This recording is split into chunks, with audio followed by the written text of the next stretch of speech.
having had like the scholarship at the MJF, it's really opened a ton of doors. Like I've gotten a ton of opportunities and like gone to a lot of events. You went on the beer trip. Garrett Oliver was there. Yeah. You know, absolute legend. Yeah, you he's know, a cool guy. Up on Mount Rushmore of craft beer. You said you guys were out doing karaoke. Yeah. He's very good at karaoke. I mean, he has the most amazing talking voice. I can only imagine how he sings. Oh yeah, his singing voice is great. What was his karaoke song?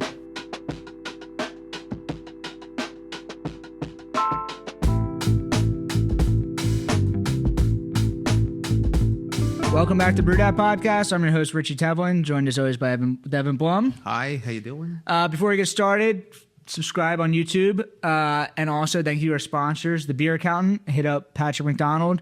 And then Zilk & Co. Go buy some grain. They have, what do they have now? Breeze Malt. They have Breeze Malt now. $5 shipping pallets, right? Yep. $5 shipping on pallets of grain, and then they have oats and wheat and kind of everything else you need. They're great. Check them out. So tonight we have on Jorge Santana. So how I met you, we were at Jorge Santana head brewer of Brix City and brewer of Pallet Brewing. Yeah.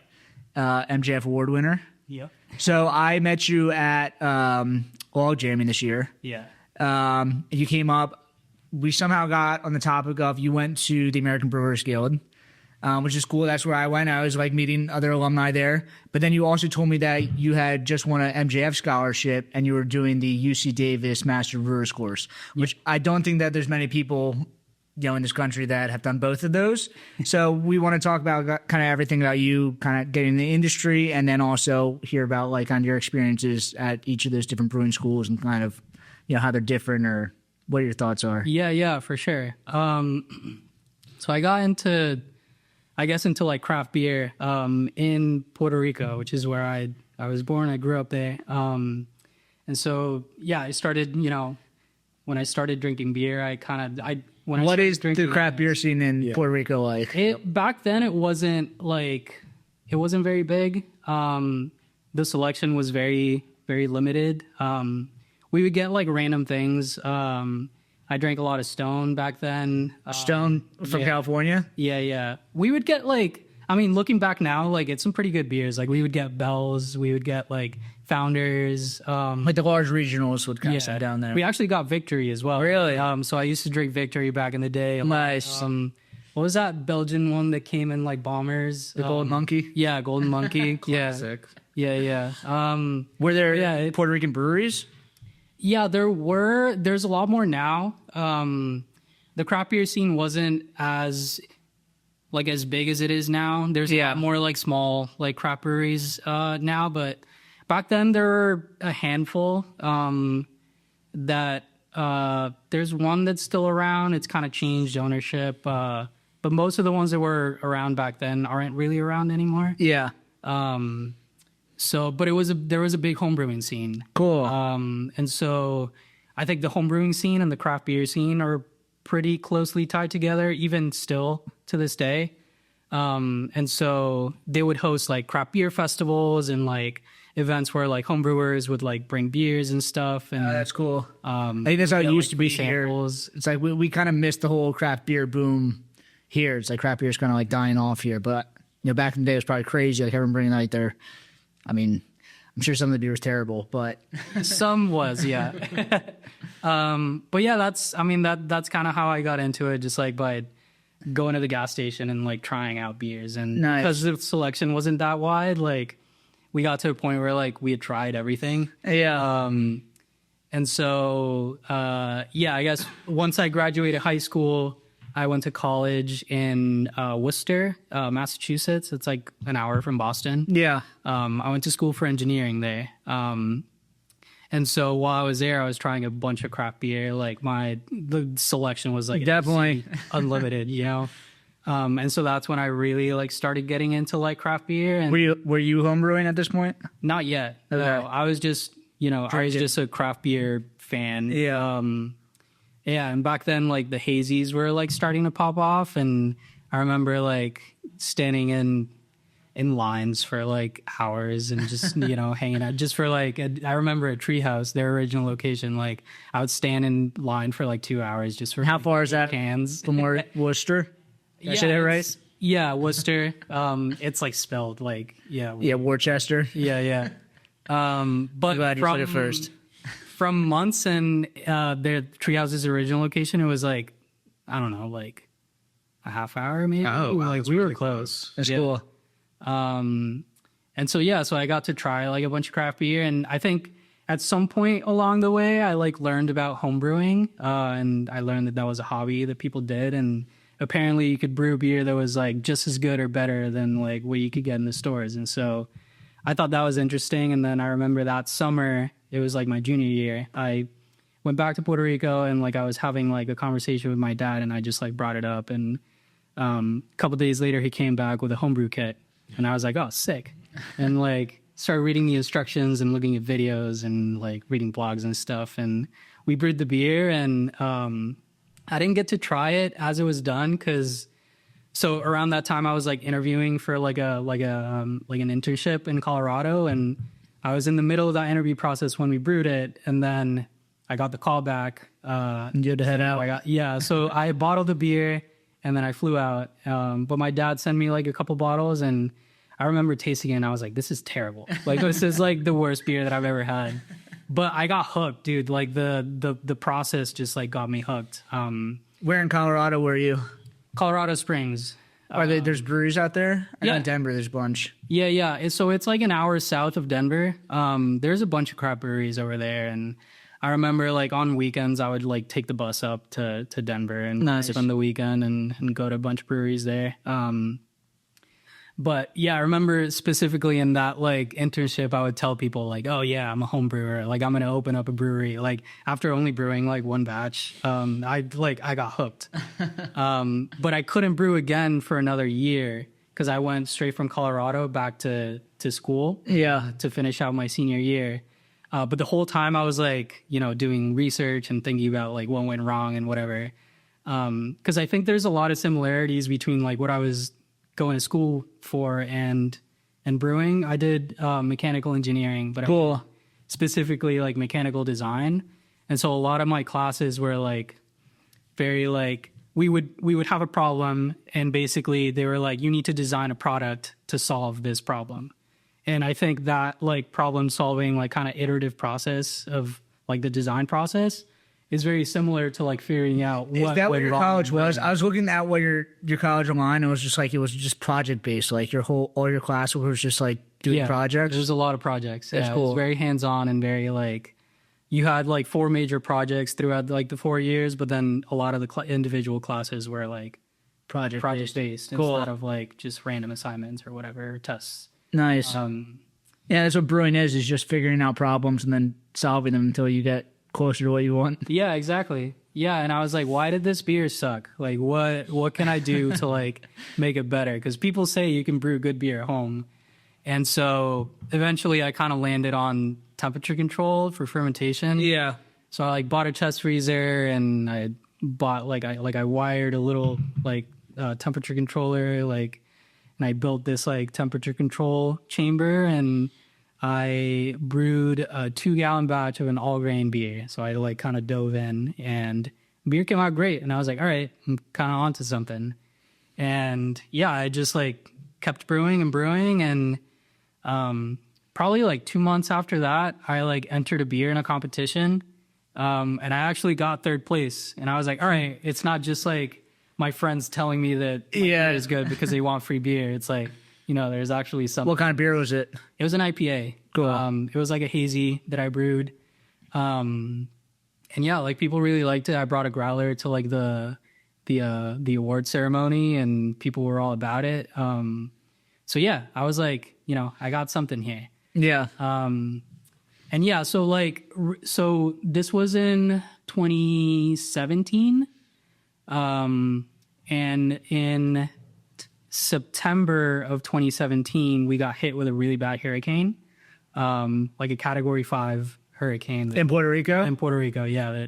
So after graduating, I went back to Puerto Rico. Yeah. That's where I was like really like starting to like homebrew. Yeah. And yeah, the hurricane like destroyed the island. Like it was, we were out of power and water for like months. Like we didn't have any phone signal, internet, nothing.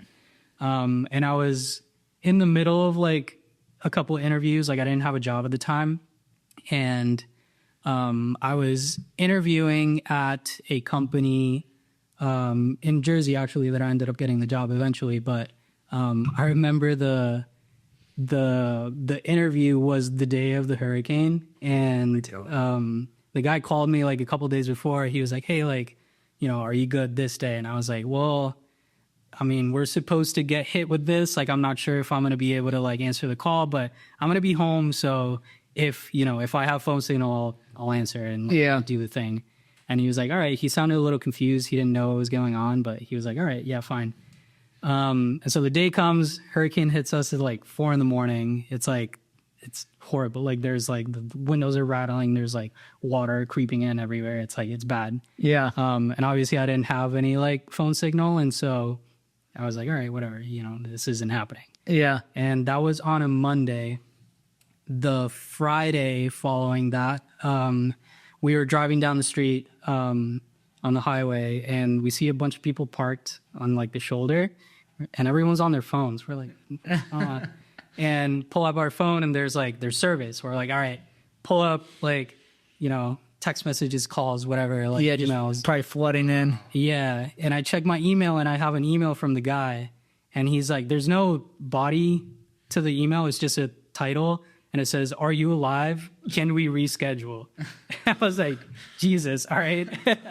Let's circle back. Yeah.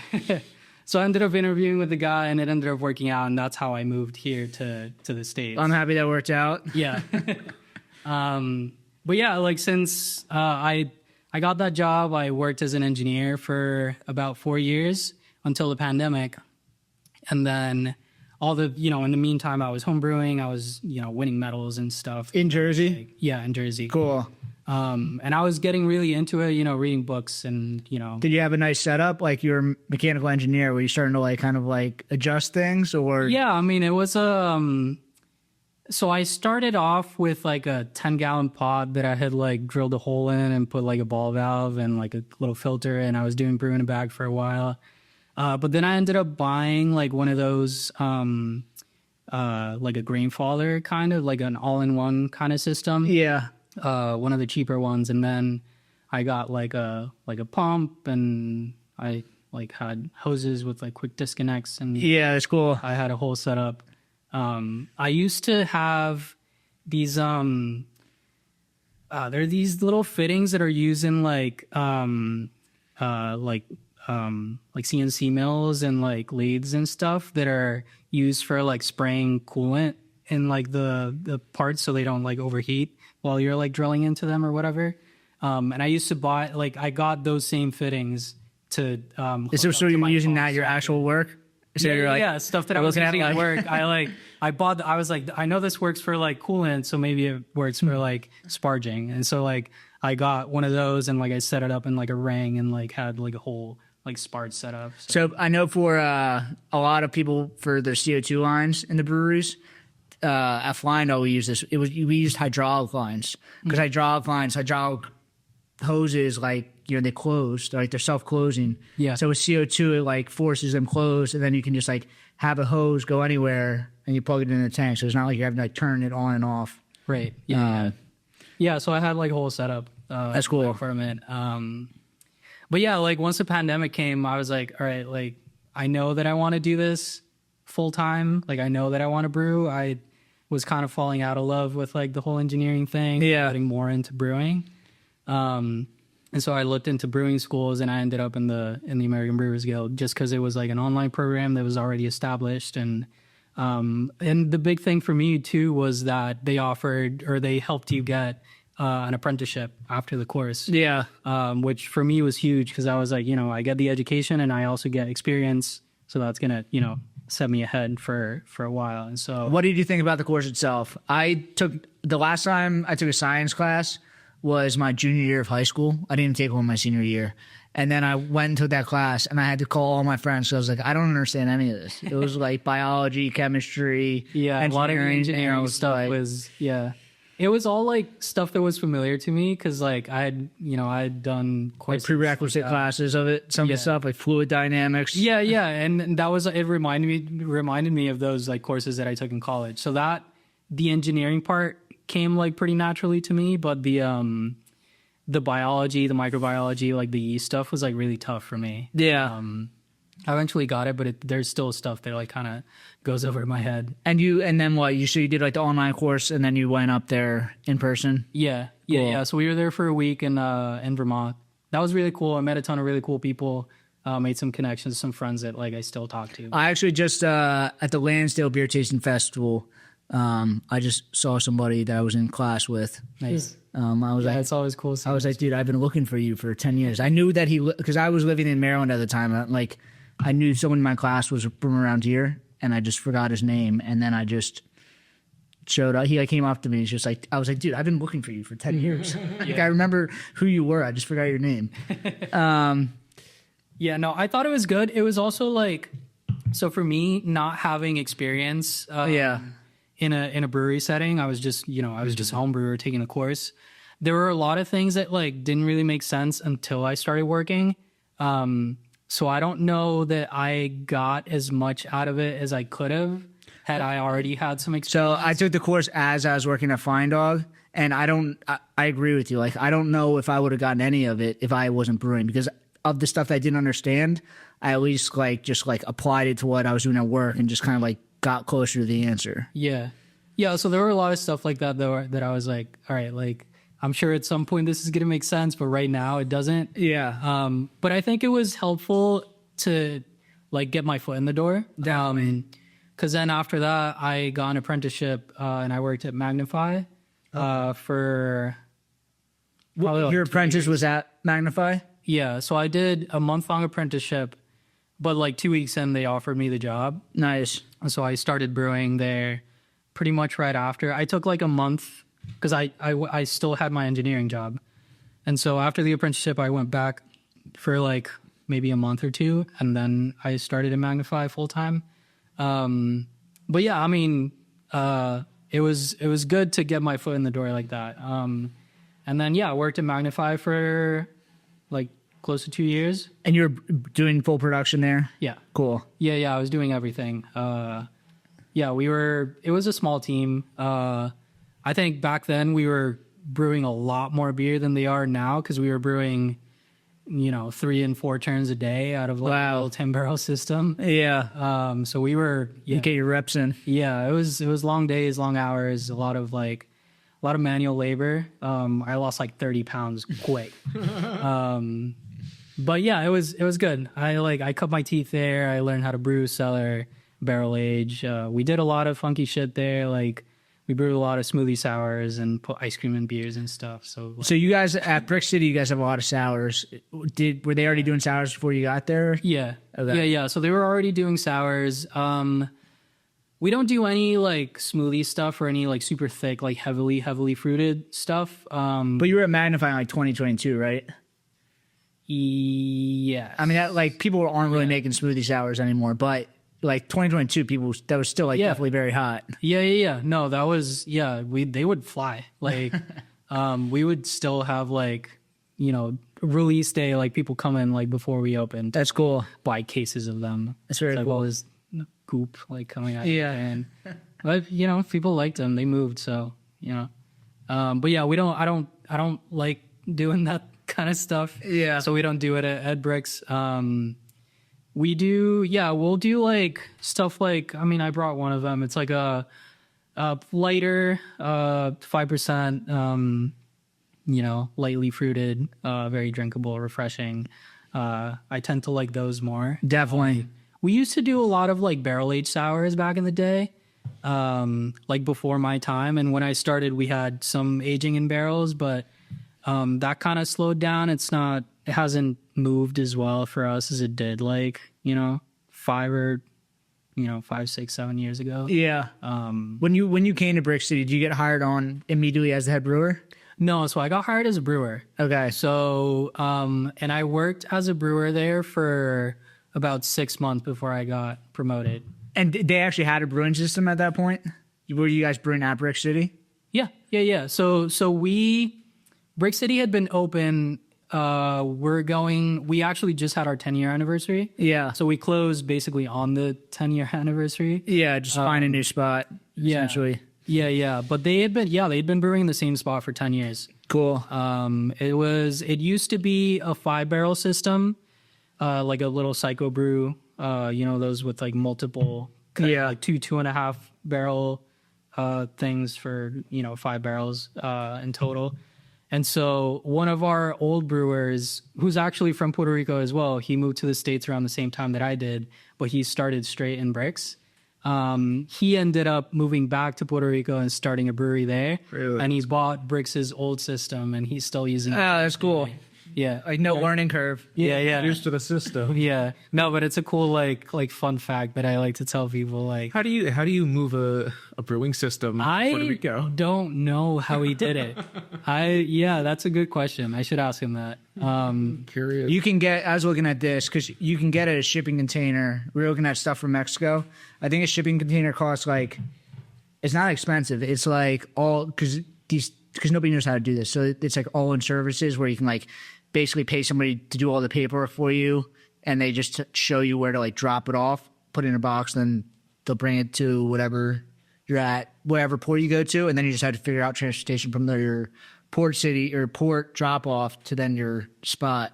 But it costs like $1,000 maybe $1,500. So I mean that's way cheaper than having to figure out anything else, especially like he's set up and he already knows how to do it. Yeah. He like heavily modified it though, because it didn't have. They used to have to grain out like with a shovel. It didn't have like a pour in the front to like mash out. And so he got those in. He like did a couple other things for like quality of life improvements. But I mean it's the same system. He still uses it to this day. So you guys upgraded to like a 10-barrel system? Yeah. So it was when they originally upgraded. It was a 3-vessel 10-barrel system. Cool. And then eventually they added the 4th vessel. So we have a 4-vessel right now. And it's just storage. And just waiting to find some spot to put up somewhere. Yeah. So I mean,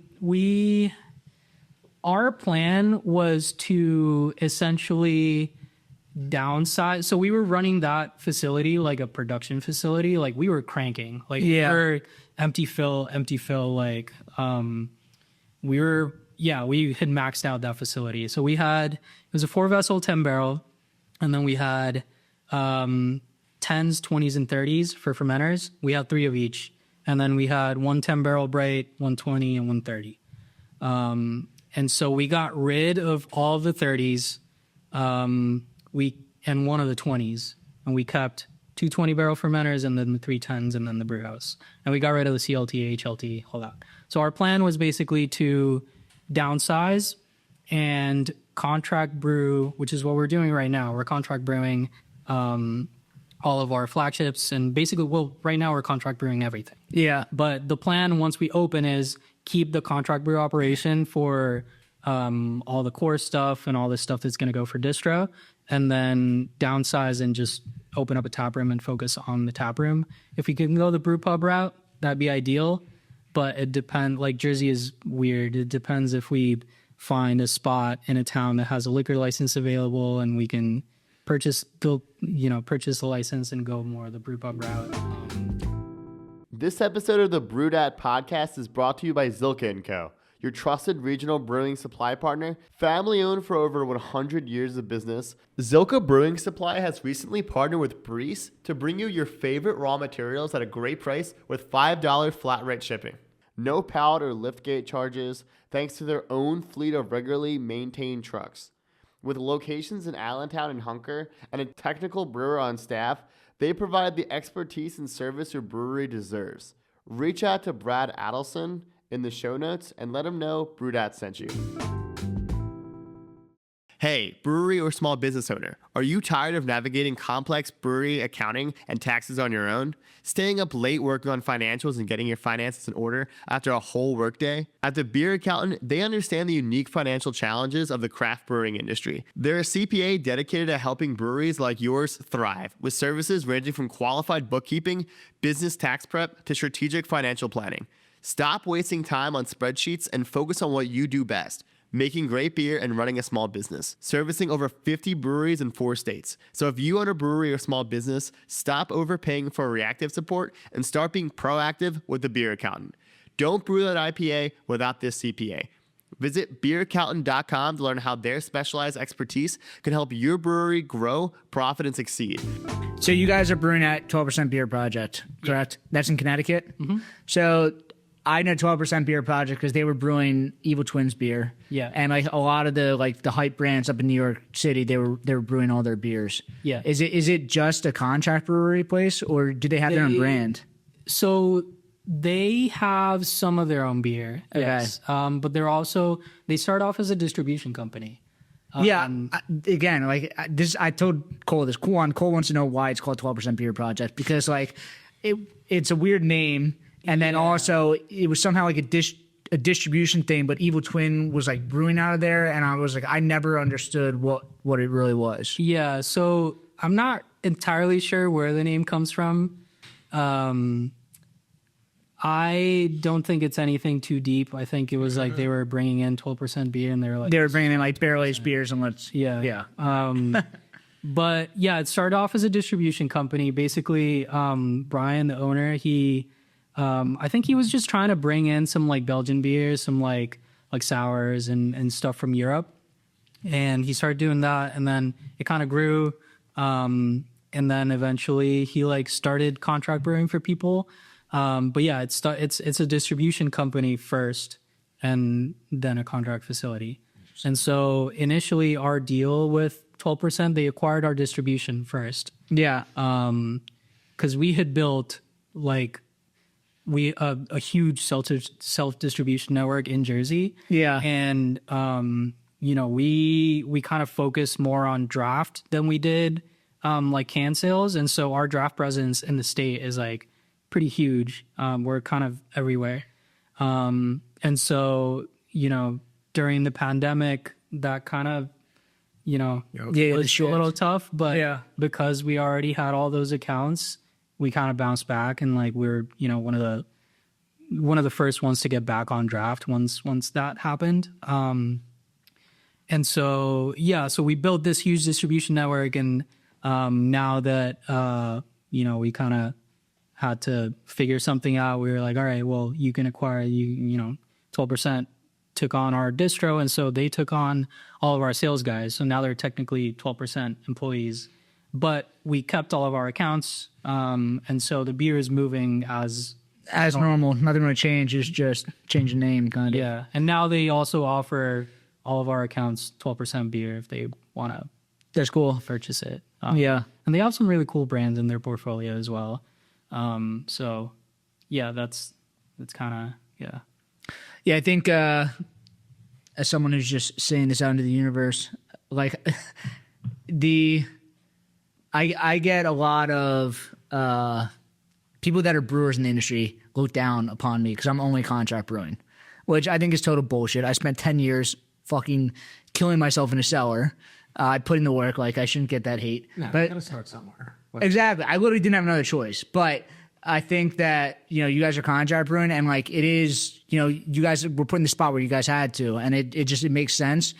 And I think just like being open about it is like a cool thing.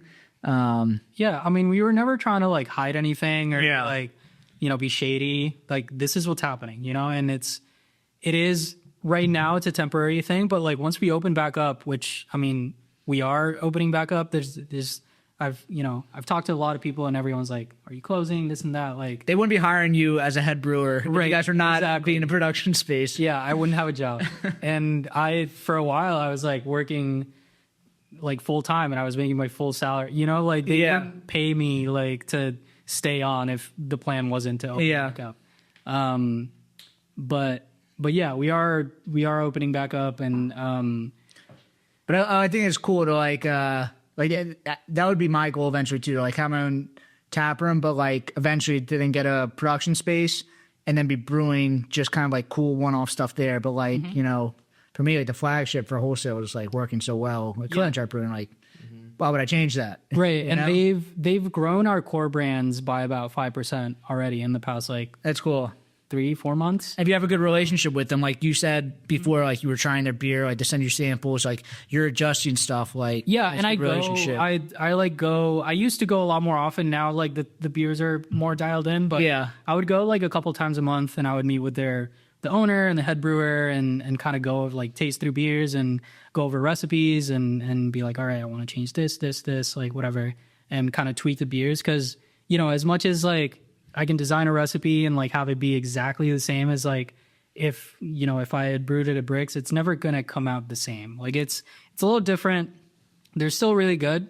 They are a little different. Yeah. So tweaking those, like making those like small changes to like get it closer to what I want it to be it took a little bit of time, but then that becomes what the beer is. So then like you adjust and then like that's kind of your new point. exactly. And that's also part of the reason why once we open back up, I don't want to brew flagships. I don't want to brew That's any the of the problem. beer You're that trying to they're go brewing. different places, Yeah. trying to pair it. Because they're both going to be good, but they're going to be different. And I don't want to run into a situation where like people come to the tap room and they're like, oh, the beer is like better in the store than it is, or like it's better here than it is in the store. It's like, no, like if it's this beer, I only want it to brew like Subbreak or Flagship. They can brew 100% of it. I don't need to be brewing it like if they are, because I don't, like I want it to be consistent and I want it to taste the same all the time. So we just had this conversation, maybe not on the podcast, but Ryan from Warwick Farms, he just went out the hop selection, similar like to you. And he was telling me that not only that every hop, the crop over the year, like it's going to be different, even if it's the same hop, but even just the location of where that hop grows, it's going to be. Yeah. So the expectation of the beer to actually be the same every single time, it's just like, I think that's what makes the best brewers. Like you can brew stuff consistently. That's why brewers always talk about like Anheuser-Busch is this great thing. But I've read like all the Anheuser-Busch books about like the story of them and everything, and like the head people at Anheuser-Busch could tell which factory the Anheuser-Busch was coming from. Like, yeah. can you most people can't tell the difference between like a Bud Light and a Miller Lite, but you can tell which factory your Bud Light was coming from. It's crazy. pretty crazy. Yeah, it's a whole nother level of like sensory. Yeah, but I guess if that's the only thing that you're drinking, like you're fine tuning that. But How, like, I guess cut back. If you're in that industry, like, and you have to be a taste tester for that, like constantly, how do you do your job, like, as well? I think you're just an alcoholic. It could be that, could be the answer. Yeah, I think you're just a multitasker. Yeah. No, but that Lots of was training. That was something that was really interesting to me. Like in this trip that we just took to Yakima, we did a couple of sessions where we were rubbing hops. One of them was spelling the same variety grown in 3 different hop farms, and so we got several samples of Simcoe grown in like a farm in Yakima, another one in Idaho, and 3 different like locations, 3 different states, and they all smelled completely different, which was crazy. But same variety, just completely different. Yeah. And then we did another one where we were smelling the same variety picked in the same farm, but picked. One was early, one was mid, one was late. So we did that with Simcoe, Amarillo, and Citra, and they were all like the early picked versus the mid versus the late, completely different, picked like from the same farm, just on different days. Like the Citra specifically was like the early picked was like incredibly fruity, and then the late picked was like a little bit like danker. Yeah. It was crazy, cool. but it really like opens your eyes, and you're like, okay, like this is you hear people talking about this all the time, but like once you experience it, it's like, all right, yeah, there's something to it. It's not just like, oh, like come to Yakima and like, Go drink. right, exactly. Like it's noticeable. So you went to Yakima because, you won the MJF scholarship, and then you went to UC Davis, right? Yeah. So I got a scholarship from the MJF in 2024. Cool. Yeah, about a year ago now. And so that scholarship was for me to go to UC Davis for the Master You're Brewing. the same class as Rich, right? From Two Locos? Yeah. Cool. Oh, I met him at Logjammin'. Cool dude. Yeah. But yeah, so I'm doing the Master Brewers program right now. It's like, Is that online? yeah, it's online. There's also an option to go at the end for like a week-long thing, which I'd love to go. Yeah. What do you think the difference is between like UC Davis and ABG? This one is a lot more in depth. Really? Yeah, this one goes a lot more in depth into everything. It's also like there's a lot more time too, because this is like almost a 2-year long program. Oh, wow. Yeah, versus the American Brewers Guild. 2 years. I mean, that's like going to college. It pretty much is. They treat it like college courses, so it's like a certificate program, but it's college. It's Just an associate's professors degree of teaching brewing. class. Yeah, Yeah. you have weekly assignments and quizzes, and Do they bring speakers or any interesting people in? so each. I haven't had like guest lectures like that, but so the way it works is like there's 7 modules, and each module is anywhere from like 10 to 12 weeks And long. one's it's like yeast, malting, different. Yeah, so there's like microbiology ones, and there's like brewery engineering, and there's like there's ones that were like I just finished taking some on like lab equipment, how to set up a lab.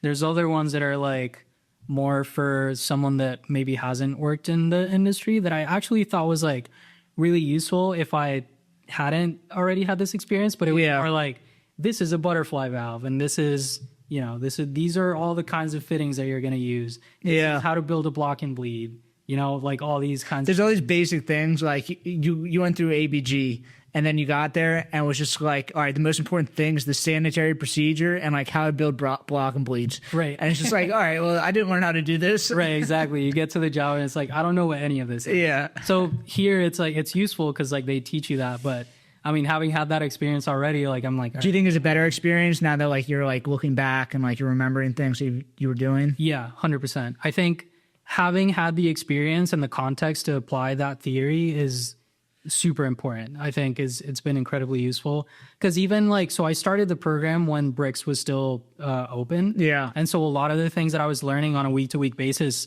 some things I would go back to work the next day and like apply them. And That's be like, cool. All right, like I'm going to change this like because I learned it yesterday in school, That's really cool.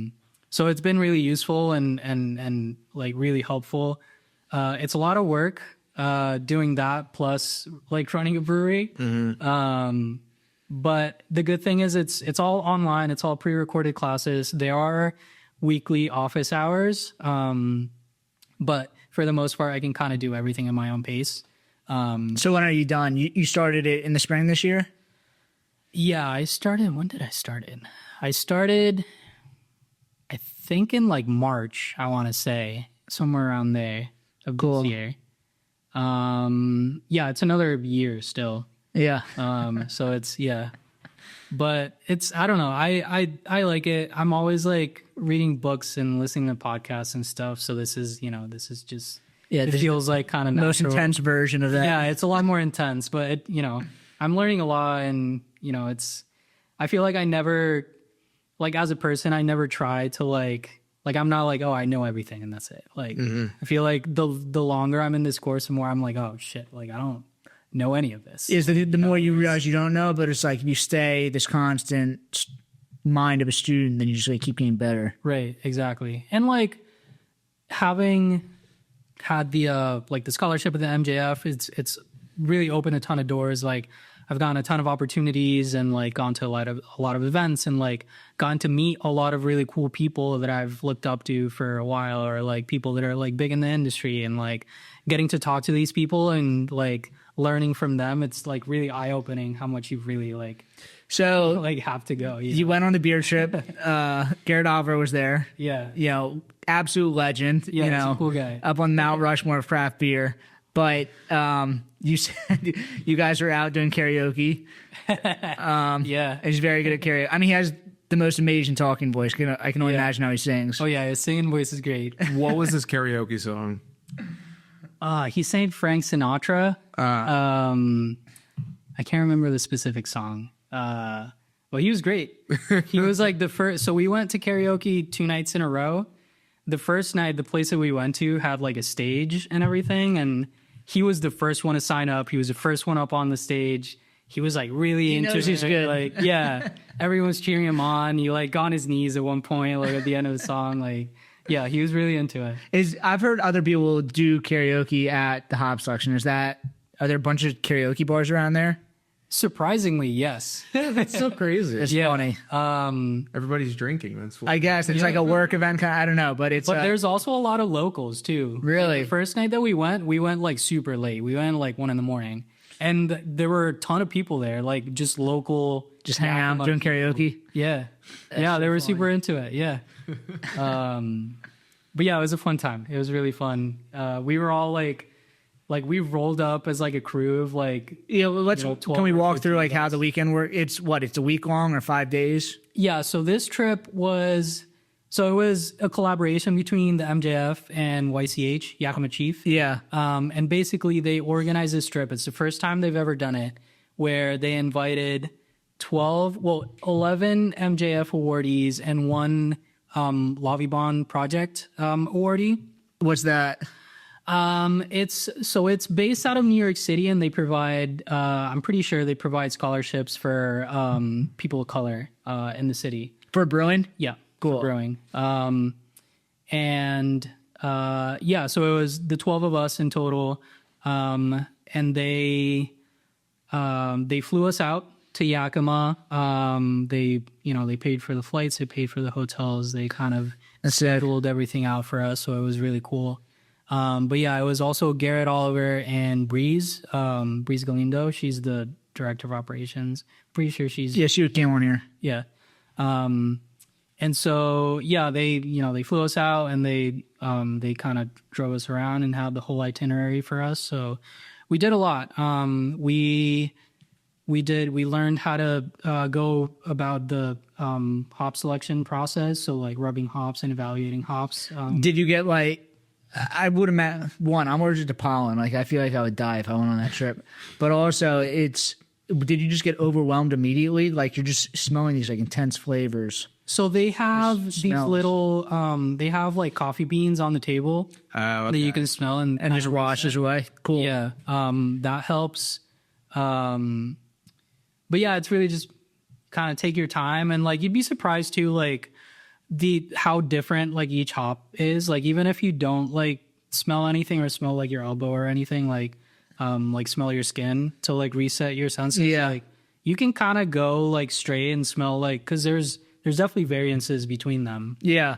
And I think it's almost like more useful too to kind of do it that way, because you can kind of like tell the little nuances of like each one, especially if you're smelling like the same variety like kind of back to back. Definitely. But it's not every day that I'm like smelling hops that much. Yeah, but you do get to a point where like everything kind of smells the same. So you can't just go on forever. Like smelling hops, you have like, it's like 2-hour sessions the way they do it. And are you finding yourself smelling beers differently now when you get back, like trying to pick it out? Kind of, yeah. Kind of. You pick out the hops like a little bit more. But yeah, I mean so it was, we had a couple of those sessions like over the course of like a couple of days. We went to 5 different hop farms. We walked through the hop fields. We saw how they pick the hops, how they process them, how they get the hops out of the hop vine through like the machinery. We saw how they dry the hops, how they bale them. And each hop farm does it a little differently. It's kind of cool seeing that process, because it's really similar to brewing in how like there's a set process, but everyone has different equipment and gets slightly differently. Yeah. Yeah. They get to the same point just by a different process and different. Did you smell any like cool new hops or stuff that you're like, oh, I wasn't giving this hop enough respect? Like, did you try any HBC hops or anything? Yeah, so there was, I mean, like pelletized hop or like picked hops and dried. Yeah. We got to smell some HBC 1019 Dulcita. Oh, that was really good. Crush as well. Yeah. The Simcoes were great. Dude, Those were so I good. just next month I'm brewing a beer with Simcoe, and it was way more expensive than I thought. And I asked him, I'm like, I don't think Chinook is this expensive. Like the way I worded it was just like, no, Simcoe is just insanely expensive right now. Everybody wants Simcoe. It's great. Because I love everyone's Simcoe. like the Simcoe that's coming out right now is like amazing, which is funny because like Simcoe is kind of an older hop. That's cool. It's like kind of making a comeback. What's the reason? Is that a style specific thing? I think Simcoe is kind of like this blend between like the citrusy stuff and the West Coast, like more bitter, piney stuff. And I don't know if it's like it just smells great and it's kind of like it's not like the sea hops. It's not like Falconer's Flight or like these like Columbus Cascade hops, but it's kind of somewhere in the middle of like Citra and that. So maybe it's like I don't know, just a little bit different than just like fruit and citrus, which is a lot hot. I think also like West Coast IPAs are kind of like coming back, or at least like modern versions of West Coast IPAs. And at least personally, I use a lot of Simcoe in those beers. Yeah. And I find myself brewing those a little bit more often now. And yeah, that's what it is. I have a West Coast IPA coming out with Simcoe and Chinook. yeah. So it's I feel like a lot more people are using it now. Nowadays.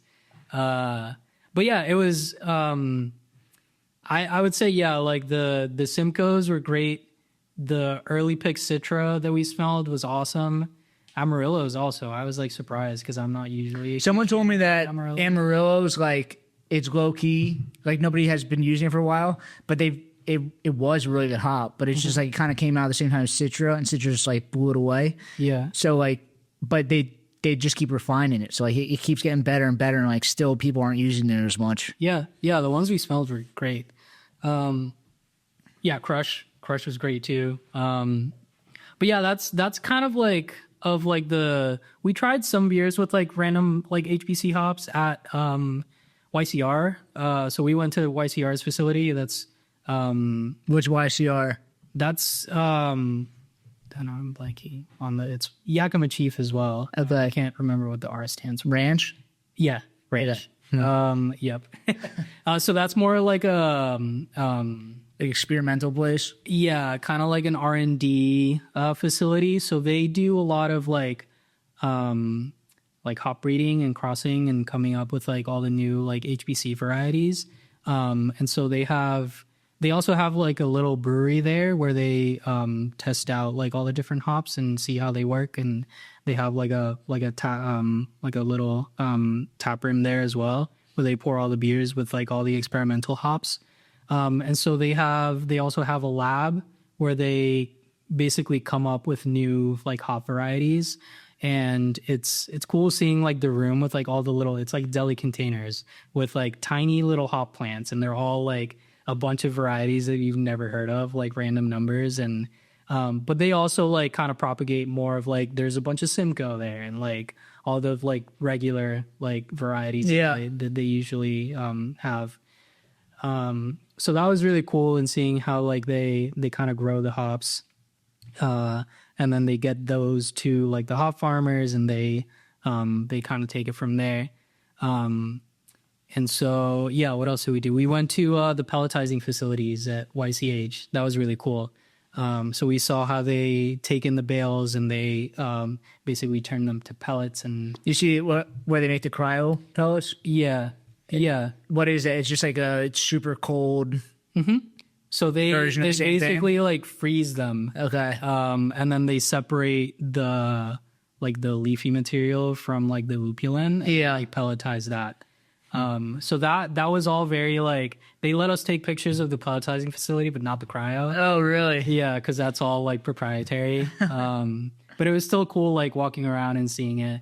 And then so they basically separate the lupulin from that leafy material. The lupulin gets turned into cryo, but then the other material gets turned into, they pelletize that as well. For the American Noble pellets? Yeah, the American Noble stuff. That's cool. So that was pretty cool, like seeing how they do all that. And their warehouse is like impressive. Like I've never seen like so many boxes of hops like in one place. It was insane. How big was it? It was like, it's just a box. I mean, it's like a brewery at least has like tanks and stuff. This is just hops. Yeah, it's just a box with like racks like up to the ceiling. Like, yeah, it was. I mean, we also didn't see everything because like it just kept going. And was it the entire thing a cold box or? Yeah, it was freezing. Wow. Yeah. No, but it was really cool. And like impressive facilities. I'm trying to think what else. Oh, I mean, we went to a bunch of breweries. I never tried like fresh, like wet hop beer. What are the breweries out there? Is it Cloudburst is out there? They're in Seattle. Oh, what are the So we went to Bale Breakers? Breaker. Is that your hat, Bale Breakers? Yeah.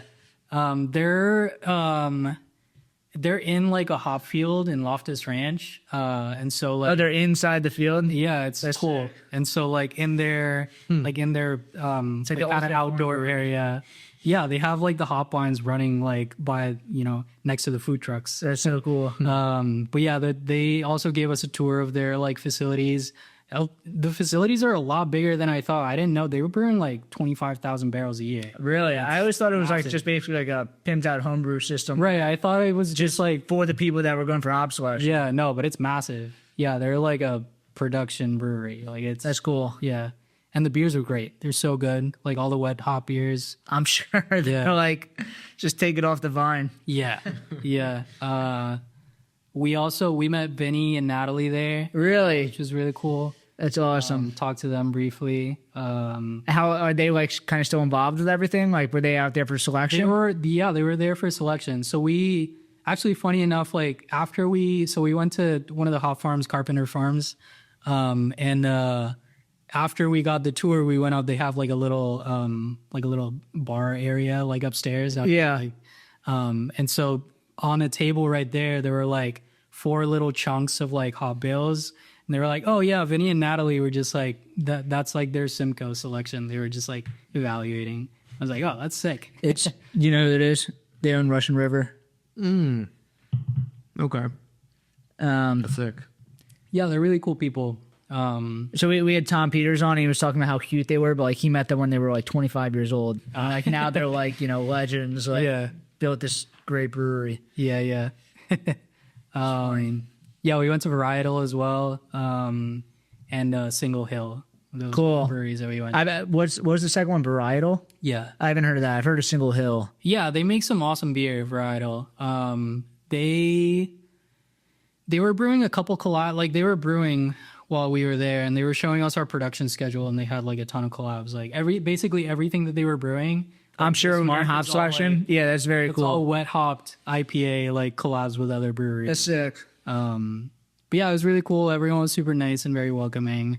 Yeah, everyone that we met, like in all the hop farms, at YCH, just everyone was like, yeah, very welcoming, very happy that we were there. Have you ever brewed a wet hop beer? No, I've been wanting to. I brewed one at Flying Dog. It was terrible. It just tastes like grass. But that kind of like ruined my idea of them. Like I'd never been a huge fan of them, but like we live on the East Coast. It's kind of like, I'm sure it's different out there where it's like, you don't have to worry about transporting it. Yeah, no, it was, I mean, they tasted really fresh. They didn't really have that like kind of grassy vegetal thing that I've heard they can have. But I think now YCH is doing this thing where like they'll essentially kind of like overnight drop ship them to you, to each brewery. I think they're like running a program like that. Right. Yeah, I mean, if they can, yeah, that'd be cool. The way that I've thought about it too, like, I mean, there's, we're good friends with the New York Hop Guild, and they have like hop farms in New York, so that could be cool. The New York Hop Guild, is that like they bulk buy hops in New York City and then they split them up between the? They do that, but they also have some hop farms in New York. Oh, really? So they'll get. I've gotten like Seagull Ranch from the Hop Guild. Okay. So I've gotten like anchovy and like Zumo from them. Yeah, this came up at like a Brewers Pennsylvania meeting, like different ideas that we could do, and someone brought that up, and like I was pretty sure that somebody in the New York Brewers were doing that. Like it makes sense. I mean, for all the small breweries, like everybody uses Citra. Why don't we just all bulk buy Citra together? Yeah. bring the price down a couple of dollars. Yeah, so they do, they do that. And then they also have like New York, and they'll advertise it like that. They have like New York grown hops. Cool. And they also do a lot of flowable hop products. So like, have you ever do you use those? I use them in every beer. Really? Yeah. For what? For bittering, or you use them like I use them for like IPA. So I use them kind of like incognito, like in the whirlpool. Okay, cool. So his hop sauce is, I mean, it's great. It's just as good as incognito. That's awesome. And he has like a bunch of different varieties. We use Citra and Mosaic a lot, but he also has like New Zealand hop variety, like like Nelson and Motueka. Do you ever mash hop?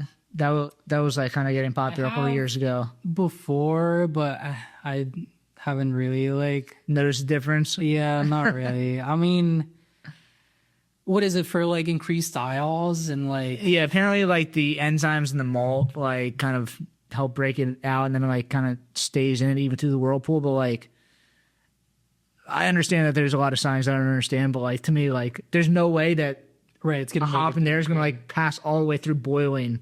Yeah. So I think also like when I tried that out at Brix, we were at the time we were using a thiolized strain of yeast already. So like even if it did something, like the yeast is already like pretty like overpowering. And that's also kind of why I moved away from that a little bit.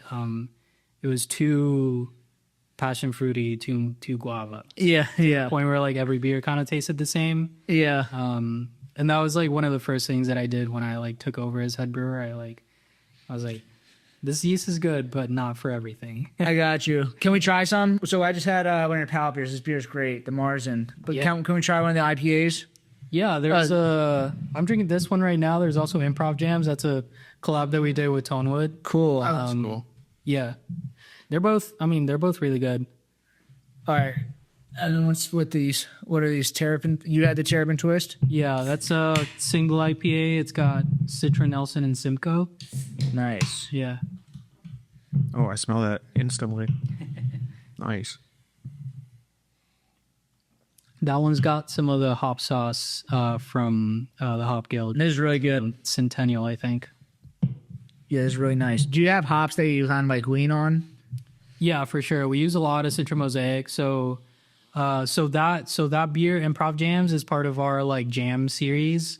And so some of our flagships are like, we have tasty jams and yeah, I see all the jams. What is the jams? Like, is there one specific thing that's in all of them? Yeah, Citra Mosaic. Okay, so that's kind of like the common factor between all of them. Dude, it's like a jam band. You got Citra Mosaic in there. It's yeah, like a nice bass, and then just like throw in some funk to switch it up. Yeah, exactly. Yeah, the first ones were just Citra Mosaic, and now like we're kind of riffing off that and just adding like a bunch of like other hops. Got it. I like it.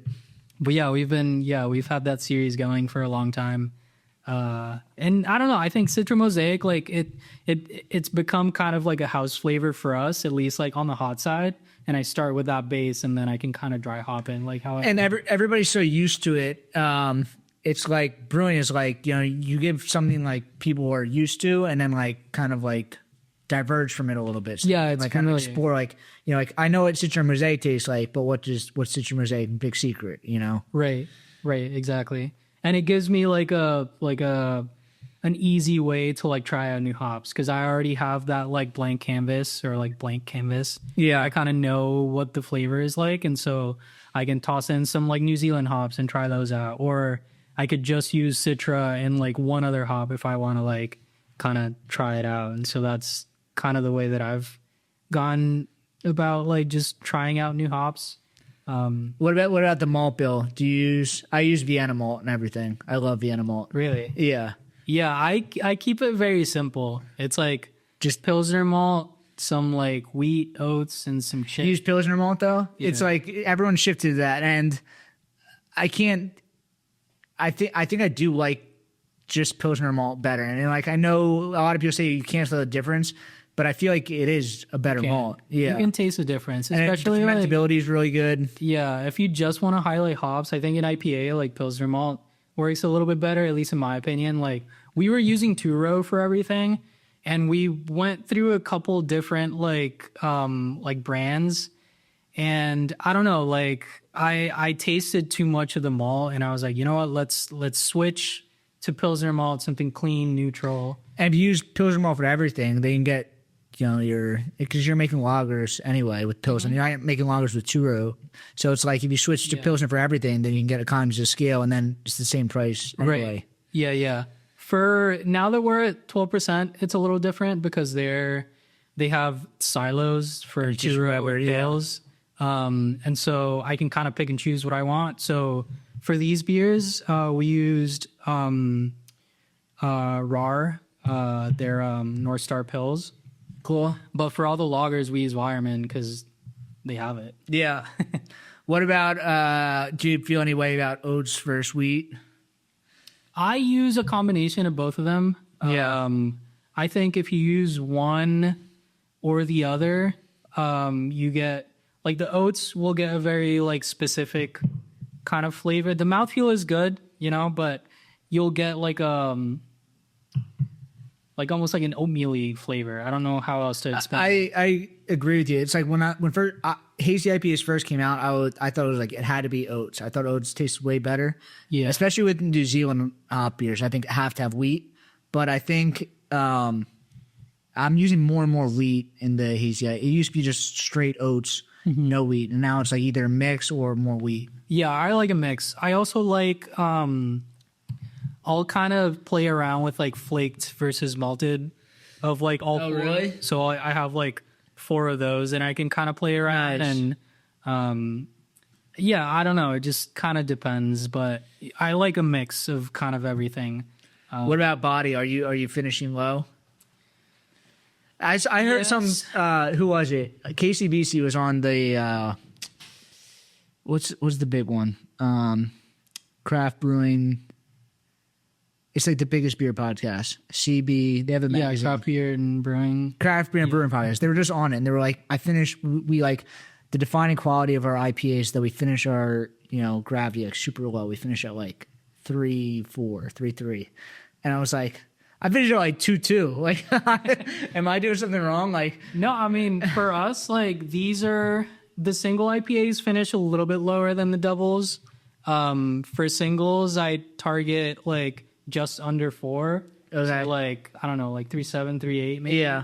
And then doubles, But you guys are in that same market. Maybe it's just like a market specific thing that like it's just in higher finishing gravities up there. Yeah, people might like just like. It feels like it's way lower than that. Like, it drinks really clean. Yeah, I also think it adds a little bit to like that juiciness factor.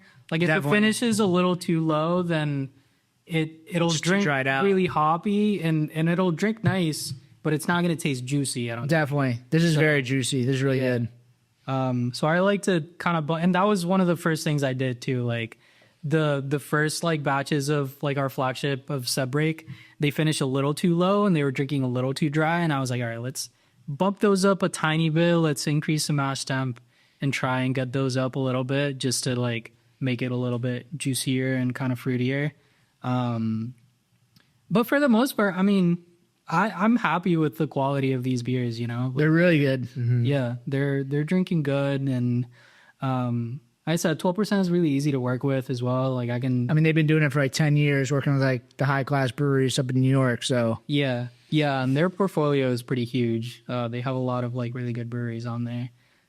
So yeah, it's been easy. Like just hop on an email or like a quick call with like whoever, like head brewer, owner, whoever I need to. Or I could just drive up. It's kind of a hike for me. It's like 2.5-3 hour drive, but on the other side of New York. yeah. But you're also brewing at Pallet, right? And like you're actually on the floor at Pallet. Yeah. So I started recently just because at Brix, as we've been closed for the past like 3 or 4 months, I'm still designing all the recipes. But like I said, as now that we have everything like mostly dialed in, it's been a lot less work on my end. You can send him a recipe. You almost know what to expect. I give him a recipe, and like I'm very specific with like the process, like both hot and cold side. Yeah. And they kind of know what I like at this point, and so they take care of it from there. And they send me samples. I try the beer. If I need to tweak anything, but it's not a ton of time during the week, and so I ended up getting like a part-time gig over at Pallet, which is a new brewery in Maplewood, New Jersey. been open for 2-3 months. I've been brand new. Yeah, I've been with them for a month. And yeah, the beers they're pretty good. The owner, Eric, he's been brewing for like over 10 years. He used to brew at Night Shift at Adelson and a bunch of places in DC and Jersey as well. He's originally... How are Night Shift beers? They came out, I'm like, I really like the branding. It was like futuristic and very cool, but I've never had any of their stuff. They kind of changed a lot throughout the years, because I remember aren't they only like 2 or 3 years old? Wait, Night Shift? Yeah, Night Shift, they're in Boston. What's the Night Glow one? Oh, they're in Brooklyn. Yeah. Yeah. All right. I was thinking of something different. All right. Yeah. I know Night Shift. Glow is also, he makes some great beer. Johnny, I've met him a couple of times. It came out of nowhere. I was just like, the branding is similar to this, where it's like, it's very simple, but it was just like, all right, this is, it looks very futuristic. But he's focusing more on, I think, local New York ingredients and doing a lot of lager and decoction and stuff like that. Yeah.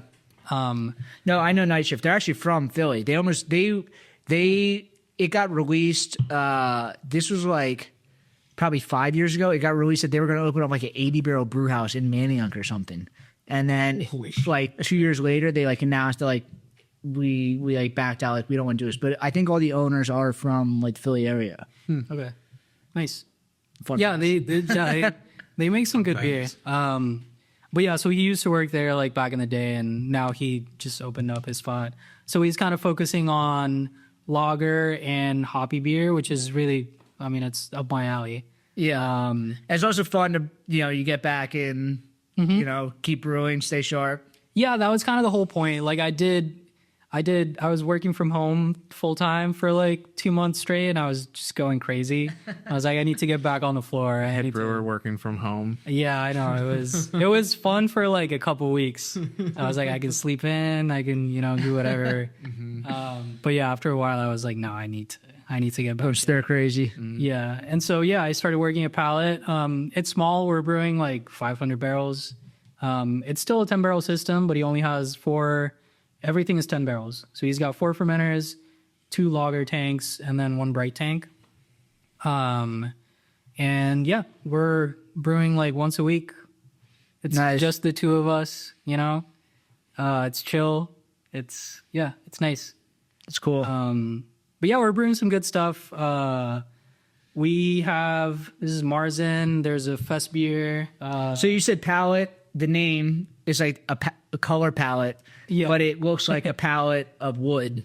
Right. So palette is written like a palette of wood, but then it's kind of, all the beers are named after like different colors, and they're not like blue, green, whatever. Like they're like Erde. Yeah. I was familiar with that color. Yeah. No, I mean, it looks like that. Color of the year in 1997. This is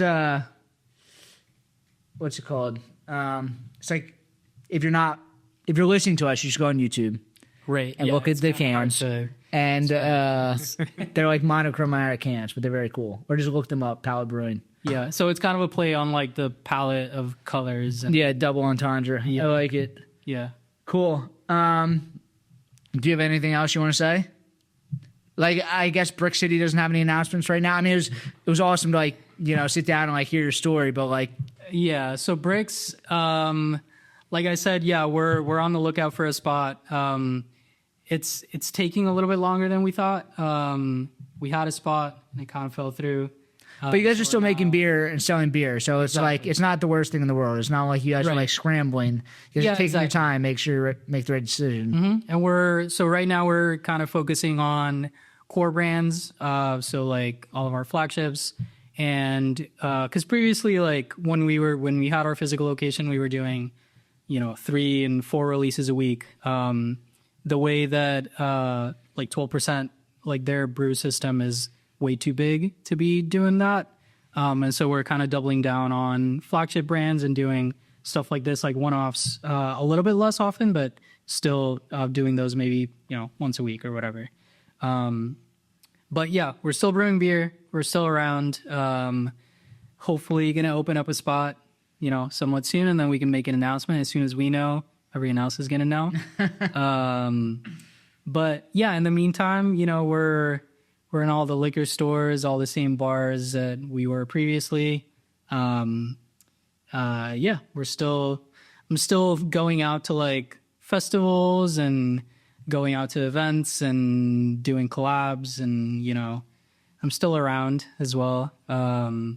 But yeah, hopefully we have an announcement for everyone soon. Cool. Well, we'll start this episode with like find out where Brix City's moving to. Get people like start watching. They have to get that before they realize nothing's happening. Okay, so where we can find you guys at Brix City? Is it Brix City or Brix City Brewing? Brix City Brewing on all the socials. On the socials. Pallet Brewing as well on all the socials. And Jorge Santana. On all the Instagram. socials. I'm just on Instagram. But yeah, cool. Thank you for coming on. It's a fun episode. Yeah, no, thanks for having me. It's just fun. Of course. And then you can follow us at BrewedAt, at the BrewedAt podcast, and we'll see you guys next week. If you listen this far, give us 5-star on Spotify, right? There's no point not to. So, sweet. Cool. Thanks.